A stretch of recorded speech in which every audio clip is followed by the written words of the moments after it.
Okay, so welcome back to video number 3. In this video I'm going to look at a couple of the design elements, principally the ones which are to do with email capture, because obviously it's quite a significant part of trying to develop an online business, in that depending on your niche, type of people that you're interacting with and the audience that you're trying to build, you want to try and get subscribers on your list. So there's a couple of ways you can do that. One of them is to use a mail client, which is basically like an autoresponder system. So they will generate HTML code for you, which I'll talk about in a minute. And you can paste that into your site, so you can create forms, which is basically what this is. So this form here is generated by HTML code, which I've copied and pasted into this editor from MailChimp. And this is not the same as the form on here, the contact form. They're two slightly different things, so I'll explain that in a second. So this here is an HTML editor, if I can say it. And basically here is the HTML code from MailChimp. Now this isn't code I've created, this is code that MailChimp's created. I've simply copied it, gone over to Weebly and dragged an element across here and pasted it in. So let me just show you how that actually works. So on the first page I had a contact form, and I'm going to go back and look at this and how it works in a second. But here one of the elements is called Embed Code. Now what that basically means is that there will be whatever code you need for whatever it is you're after. Say if it's a PayPal button, or if it's like a sign up form, or something to do with your analytics tracking. What you're basically doing is you're using a area on the page which is hidden unless the coding tells it to be visible, so that people can't see it but it's there. Now if I want to put some HTML code in there, what it basically does is it creates this new box, and all I do is I click on there and I paste the code in. Now at the moment I don't have any code to paste. This is purely to show you what this looks like before it actually has anything in it. So at the moment there's nothing there, and if you saw the page published you wouldn't see that. It would just be a space in between there and there. But this is basically what this box is here, with the code pasted in. Now the code that, let's get rid of that. The code that comes in there is from my mail client, and you probably know, autoresponders like GetResponse, Aweber, Infusionsoft. There's a few of them in the marketplace.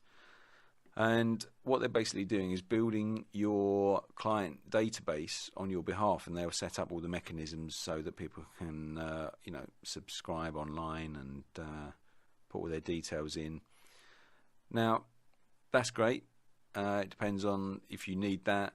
It's always good to try and build up a client list, as you probably know from looking at marketing online.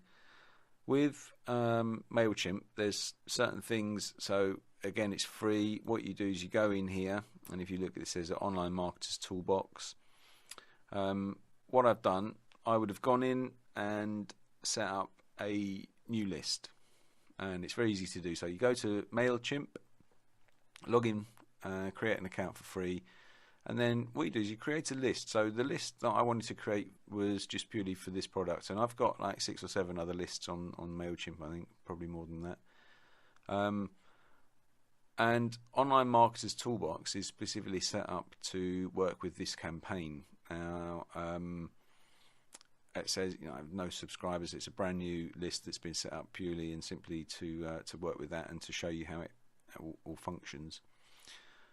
In these elements here you can import subscribers. So if you've got a subscriber list from a previous product and you want to put them onto a different list, then you can just add them in via the normal kind of uploads, like on Excel forms and things like that.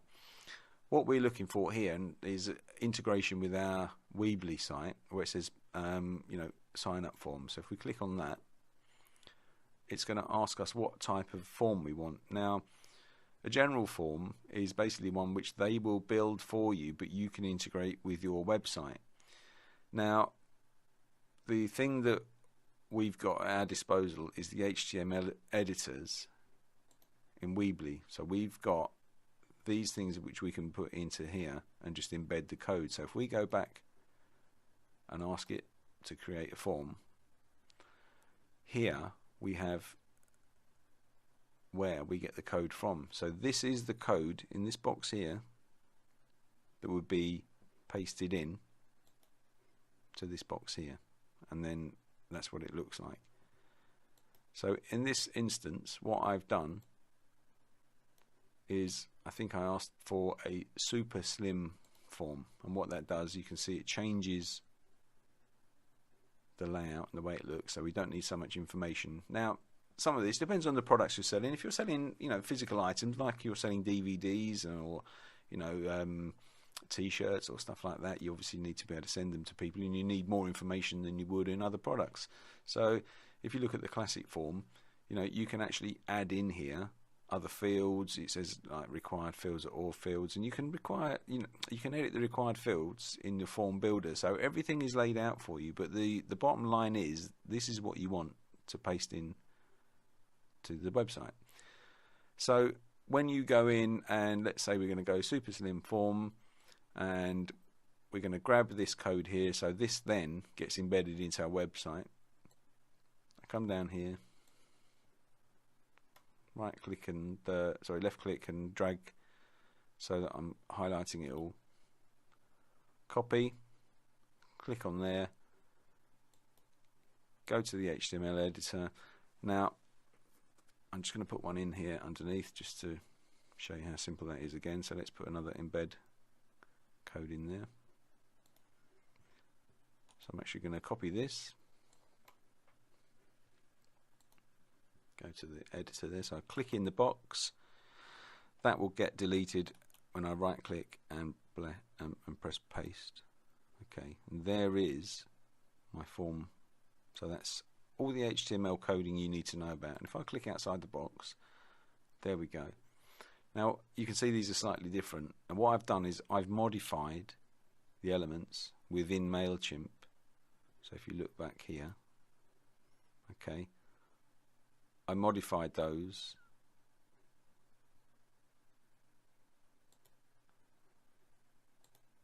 and there's the data there,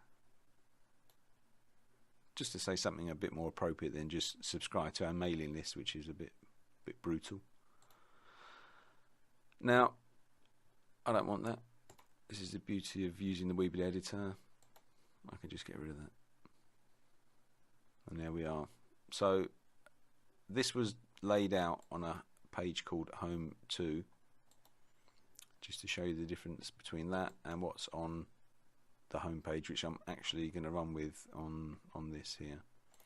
So if you wait for the page to load, there's my wonderful video again. This is a form which I've used here, and the reason I've done it this way is because when I'm editing this, what I'm doing is I'm directing people through to another page. But there's something else that I want to show you on the next video, which is all about how you do your email setup, and there are a couple of options for you.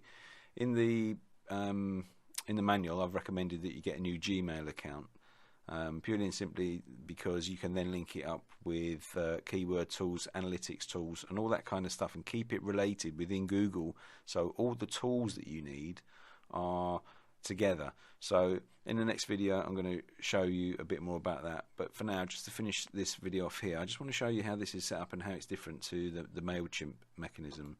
So they both do the same thing. Basically they're capturing emails, but the form options on here, which are not the embed code, they're actually from form field. So you've got here all different kind of things you can put within the forms anyway, but the options are, when someone clicks on that, it's going to send an email through to one of my email addresses to do with the product, specifically online marketing blueprint. Okay, now what's going to happen is it's going to take them to this link, which is the free report. Now the link itself is the name of the web page. So what you do is you basically go in here and you can put either a confirmation text in there. So say for example someone clicks on here The action is that the email submission will be sent to there. They will get either a text confirmation saying something like "Thanks for signing up." In this case, I've chosen a link, and you can edit the link there. And what I've done, I've asked it, and it says change there, I've asked it to go to a standard page. Now these are the pages, okay, in the website as it is at the moment. So I literally just direct them to another page where I've actually got the form for them to download the PDF. So, and the submit button, you know, I didn't want it just to say submit. It says grab the free report now. It's a bit more fun. So what this is doing is a slightly different method. Instead of directing people through to a mechanism like MailChimp, which is going to start adding people to that list when they signed up and completed all their forms, what's going to happen is I will get an email to the web address I've nominated, email address I've nominated, and the action for the person putting their details in there is that they will be taken through to this page.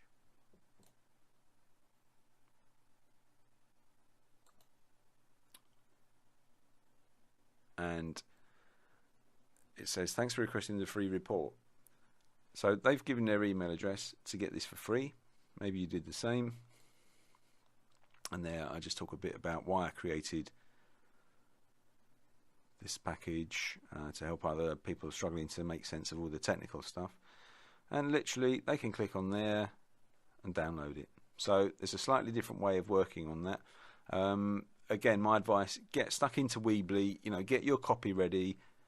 Like I said in the previous video, get stuck in, have a play around. The editor's really smooth. It's really, you know, quite good fun to play around, and you can delete stuff. If you don't like the layout, you can go back and modify it and change it, and just generally start working on trying to get your site looking the way that you feel it fits your product and, you know, what you're trying to offer.